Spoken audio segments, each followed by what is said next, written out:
साल 2047। 6 महीने की यात्रा के बाद 12 इंसानों को लेकर एक स्पेसक्राफ्ट मार्स की सतह से कुछ 100 किलोमीटर ऊपर पहुंच चुका है। नीचे फैला है लाल, सुनसान और विशाल ग्रह। कमांडर सारा चेन खिड़की से बाहर देख रही हैं। इंसानियत का सदियों पुराना सपना अब उनकी आंखों के सामने है। तभी अचानक अलार्म बजता है। हैबिटेट मॉड्यूल का प्रेशर गिर रहा है, ऑक्सीजन कम हो रही है और बाहर का तापमान है -80 डिग्री सेल्सियस। वातावरण में 95% कार्बन डाइऑक्साइड है और कई दिनों से चल रहा डस्ट स्टॉर्म 100 किलोमीटर प्रति घंटा की रफ्तार से ग्रह को पीट रहा है। अगर हैबिटेट फेल हो गया तो बचने का कोई रास्ता नहीं होगा। ये कोई साइंस फिक्शन कहानी नहीं है, यही वे वास्तविक परिस्थितियां हैं जिनके लिए नासा, स्पेस एक्स और दुनिया भर के वैज्ञानिक आज तैयारी कर रहे हैं। क्योंकि मार्स पर जाना अब सपना नहीं बल्कि एक मिशन बन चुका है। एलन मस्क 1 मिलियन लोगों की मार्सियन सिविलाइजेशन की बात करते हैं। नासा मून टू मार्स कार्यक्रम पर काम कर रहा है। चाइना भी मार्स तक पहुंच चुका है। लेकिन असली सवाल ये नहीं कि इंसान मार्स तक पहुंच सकता है या नहीं। सवाल ये है कि क्या इंसान वहां रह सकता है। मार्स एक ऐसा ग्रह है जो हर दिशा से मानव जीवन के खिलाफ है। वहां की एटमॉस्फेयर बेहद पतली है, रेडिएशन घातक है, ग्रेविटी कम है, तापमान अत्यधिक है और डस्ट स्टॉर्म्स मशीनों से लेकर इंसानों तक सबके लिए खतरा है। फिर भी इंसान वहां जाना चाहता है। क्यों? क्योंकि मानव इतिहास हमेशा उन सीमाओं को पार करने की कहानी रहा है जिन्हें कभी असंभव माना गया था। मार्स को समझने के लिए हमें उसकी खूबसूरती नहीं, उसकी कठोर वास्तविकता को देखना होगा। पहला खतरा है उसकी एटमॉस्फेयर। पृथ्वी की हवा में लगभग 21% ऑक्सीजन है, जबकि मार्स पर ऑक्सीजन केवल 0.13% है। वहां की एटमॉस्फेयर का 95% हिस्सा कार्बन डाइऑक्साइड है। एटमॉस्फेरिक प्रेशर पृथ्वी का केवल 0.6% है। बिना स्पेस सूट के कोई इंसान वहां खड़ा हो तो उसके शरीर के फ्लूइड्स उबलने लगेंगे। यह कल्पना नहीं, फिजिक्स है। दूसरा खतरा है टेम्परेचर। मार्स का औसत तापमान -60 डिग्री सेल्सियस है और ध्रुवों पर यह -125 डिग्री सेल्सियस तक गिर सकता है। ऐसे वातावरण में हर स्ट्रक्चर, पाइप, सील और मशीन पर लगातार दबाव पड़ता है। तीसरा और सबसे खतरनाक खतरा है रेडिएशन। पृथ्वी को उसका मैग्नेटिक फील्ड और घना एटमॉस्फेयर सुरक्षा देते हैं। मार्स के पास दोनों नहीं है। परिणाम स्वरूप मार्स की सतह पर रेडिएशन पृथ्वी से 40 से 50 गुना अधिक है। लंबे समय तक वहां रहना कैंसर और न्यूरोलॉजिकल डैमेज का जोखिम बढ़ा सकता है। चौथा खतरा ग्रेविटी है। मार्स की ग्रेविटी पृथ्वी की केवल 38% है। सुनने में यह आकर्षक लगता है, लेकिन मानव शरीर इसी ग्रह की ग्रेविटी के अनुसार विकसित हुआ है। कम ग्रेविटी में बोन्स कमजोर होती हैं, मसल्स सिकुड़ती हैं और हार्ट की कार्यक्षमता प्रभावित होती है। अंतरिक्ष यात्रियों में यह प्रभाव पहले ही देखा जा चुका है। सवाल यह है कि क्या इंसान वर्षों तक ऐसी ग्रेविटी में स्वस्थ रह पाएगा? इसका जवाब अब भी किसी के पास नहीं है। पांचवा खतरा है डस्ट स्टॉर्म्स। मार्स के तूफान पूरे ग्रह को ढक सकते हैं। महीनों तक चलने वाली ये आंधियां सोलर पैनल्स को निष्क्रिय कर सकती हैं और मशीनों को जाम कर सकती हैं। नासा का अपॉर्चुनिटी रोवर भी अंततः एक डस्ट स्टॉर्म के कारण ही बंद हुआ था। इन सभी चुनौतियों को देखकर मार्स पर बसना लगभग असंभव लगता है। लेकिन साइंस केवल समस्याएं नहीं देखती, समाधान भी खोजती है। नासा का मॉक्सी एक्सपेरिमेंट मार्स की कार्बन डाइऑक्साइड से ऑक्सीजन बनाने में सफल रहा है। वैज्ञानिक अंडरग्राउंड लावा ट्यूब्स को फ्यूचर हैबिटेट्स के रूप में देख रहे हैं, जहां रेडिएशन बहुत कम होगी। मार्स पर बर्फ और अंडरग्राउंड वाटर के प्रमाण मिल चुके हैं, जिन्हें भविष्य में उपयोग किया जा सकता है। कंट्रोल्ड ग्रीन हाउसेस भोजन उगा सकती हैं और नई टेक्नोलॉजीज लो ग्रेविटी के प्रभाव कम करने की कोशिश कर रही हैं। यानी तस्वीर स्पष्ट है, मार्स बेहद हॉस्टाइल है, खतरनाक है, अनफॉरगिविंग है, लेकिन असंभव नहीं है। और शायद यही वह बिंदु है जहां से मानव इतिहास की सबसे बड़ी एडवेंचर शुरू होती है। अब सवाल है, अगर मार्स इतना खतरनाक है तो इंसान वहां पहुंचेगा कैसे? इस पूरी कहानी का सबसे महत्वपूर्ण किरदार है स्पेस एक्स का स्टारशिप। लगभग 120 मीटर ऊंचा ये रॉकेट अब तक बनाए गए सबसे शक्तिशाली लॉन्च व्हीकल्स में से एक है। इसकी सबसे बड़ी खासियत है कि यह पूरी तरह रियूजेबल बनने के लिए डिजाइन किया गया है। मार्स पर कॉलोनी बसाने के लिए सैकड़ों लॉन्चेस, हजारों टन इक्विपमेंट और बड़ी संख्या में लोगों की जरूरत होगी। अगर हर लॉन्च अरबों डॉलर का हो तो मार्स कॉलोनाइजेशन कभी संभव नहीं होगी। इसलिए रीयूजेबिलिटी इस मिशन की आर्थिक नींव है। मार्स तक की यात्रा भी आसान नहीं है। अर्थ और मार्स के बीच की दूरी लगातार बदलती रहती है। सबसे अनुकूल स्थिति में भी यात्रा लगभग 6 से 9 महीने की है। इतने लंबे समय तक एस्ट्रोनॉट्स को एक सीमित स्पेसक्राफ्ट में रहना होगा, जहां प्राइवेसी कम होगी, रिसोर्सेज सीमित होंगे और पृथ्वी लाखों किलोमीटर दूर होगी। नासा के आइसोलेशन एक्सपेरिमेंट्स दिखा चुके हैं कि लंबे कन्फाइनमेंट से डिप्रेशन, कॉन्फ्लिक्ट और साइकोलॉजिकल स्ट्रेस पैदा हो सकते हैं। और मार्स मिशन में ये चुनौतियां कई गुना बड़ी होंगी। लेकिन मान लीजिए कि इंसान मार्स पहुंच गया, फिर अगला सवाल उठता है, रहेगा कहां? शुरुआती कॉलोनीज शायद प्री फैब्रिकेटेड हैबिटेट्स में रहेंगी जिन्हें रॉकेट्स के साथ मार्स भेजा जाएगा। लेकिन लॉन्ग टर्म सोल्यूशन कुछ और है। वैज्ञानिकों की नजर मार्स के विशाल लावा ट्यूब्स पर है। ये प्राचीन वॉल्केनिक टनल्स हैं जो ग्रह की सतह के नीचे मौजूद हैं। इनके ऊपर मोटी चट्टानों की परत नेचुरल रेडिएशन शील्ड का काम कर सकती है। तापमान भी अपेक्षाकृत स्थिर रहेगा और इनके अंदर पूरे शहर बसाने लायक जगह हो सकती है। भविष्य के मार्शियन सिटीज शायद ऐसे ही अंडरग्राउंड हैबिटेट्स में बने। इनके भीतर pressurised living spaces, laboratories, farms और रिक्रिएशनल एरियाज होंगे। वाटर रिसाइकलिंग सिस्टम्स हर बूंद को दोबारा उपयोग करेंगे। भोजन ग्रीन हाउस फार्म्स में उगाया जाएगा। ऊर्जा के लिए सोलर पैनल्स पर्याप्त नहीं होंगे, इसलिए छोटे न्यूक्लियर रिएक्टर्स कॉलोनी की रीढ़ बन सकते हैं।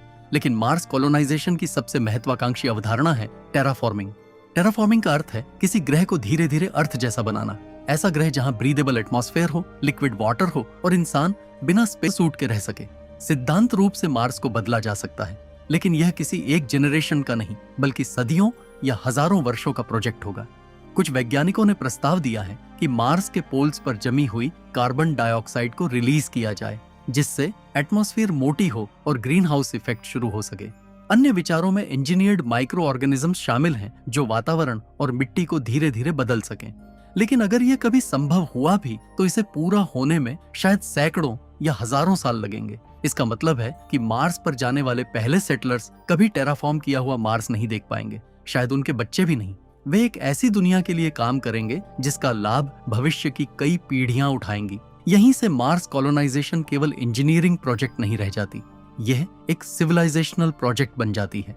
एक ऐसा प्रयास जिसमें लोग अपना जीवन उस भविष्य के लिए समर्पित करेंगे जिसे वे खुद कभी नहीं देखेंगे। लेकिन कहानी यहीं खत्म नहीं होती, क्योंकि मार्स की सबसे बड़ी चुनौती उसके बाहर नहीं बल्कि इंसान के अंदर छिपी है। सवाल सिर्फ यह नहीं कि हम मार्स पर घर बना सकते हैं या नहीं, असली सवाल यह है कि क्या मार्स हमें बदल देगा, और अगर बदल देगा तो क्या हम वही इंसान रहेंगे जो अर्थ से गए थे। अब हम उस हिस्से में प्रवेश करते हैं जहां साइंस सबसे असहज हो जाती है। रॉकेट्स, हैबिटेट्स और टेक्नोलॉजी की सीमाएं यहां आकर बायोलॉजी, साइकोलॉजी और एथिक्स से टकराती हैं, और शायद मार्स की सबसे कठिन चुनौती यही है। सबसे पहले बात करते हैं मानव शरीर की। हम जानते हैं कि कम ग्रेविटी में बोन्स और मसल्स कमजोर होती हैं, लेकिन असर इससे कहीं गहरा हो सकता है।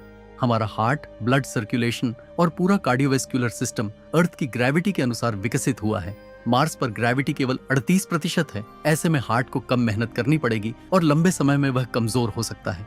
अंतरिक्ष यात्रियों में ऐसे बदलाव पहले ही देखे जा चुके हैं, लेकिन वर्षों तक मार्स पर रहने के बाद शरीर में क्या परिवर्तन होंगे, इसका जवाब अभी किसी के पास नहीं है। फिर आता है रेडिएशन का खतरा। मार्स पर मौजूद रेडिएशन केवल कैंसर का जोखिम नहीं बढ़ाती, बल्कि ब्रेन सेल्स को भी नुकसान पहुंचा सकती है।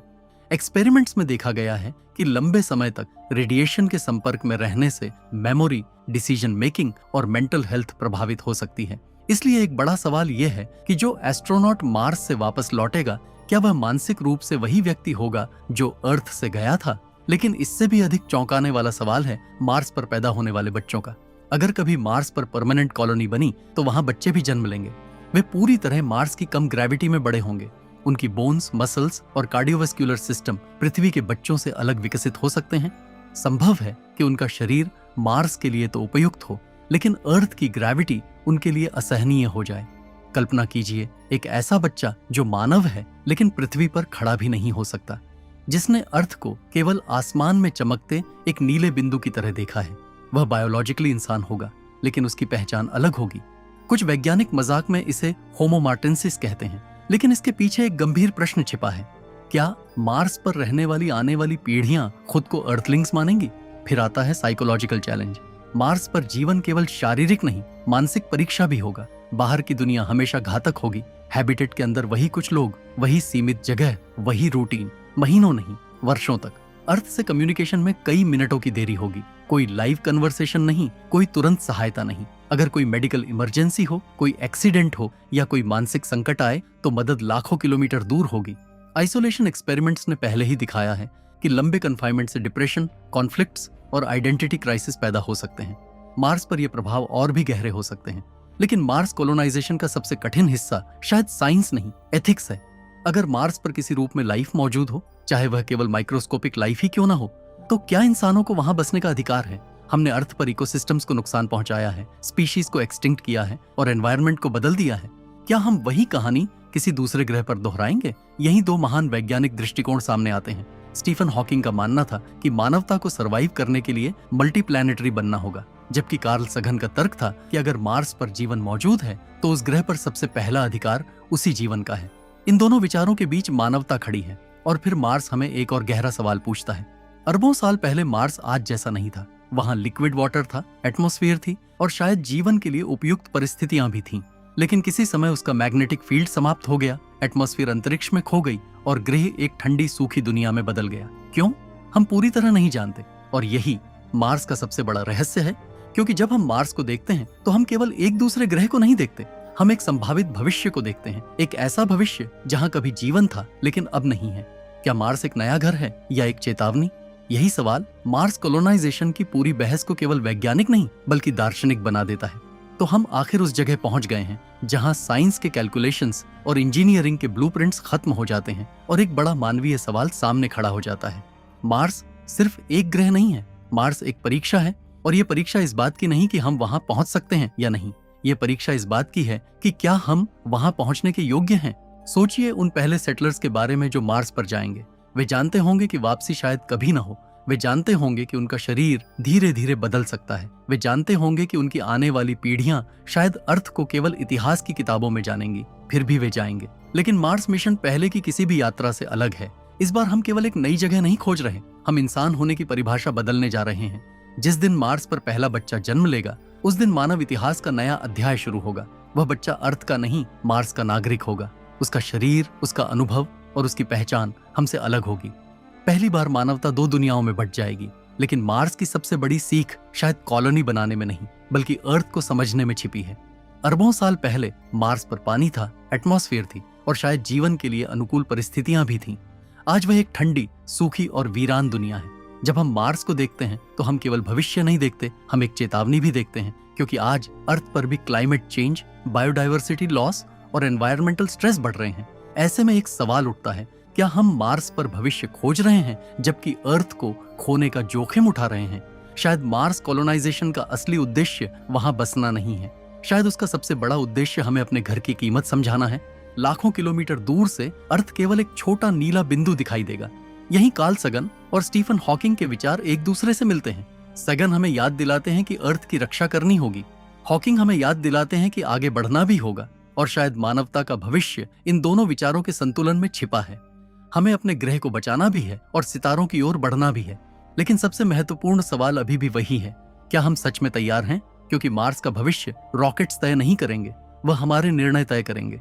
हम अपने ग्रह के साथ कैसा व्यवहार करते हैं, हम विज्ञान का उपयोग कैसे करते हैं और हम आने वाली पीढ़ियों के लिए कैसी दुनिया छोड़ते हैं। मार्स हमारा अगला घर बन सकता है, लेकिन उससे पहले हमें यह साबित करना होगा कि हम अपने पहले घर के योग्य हैं।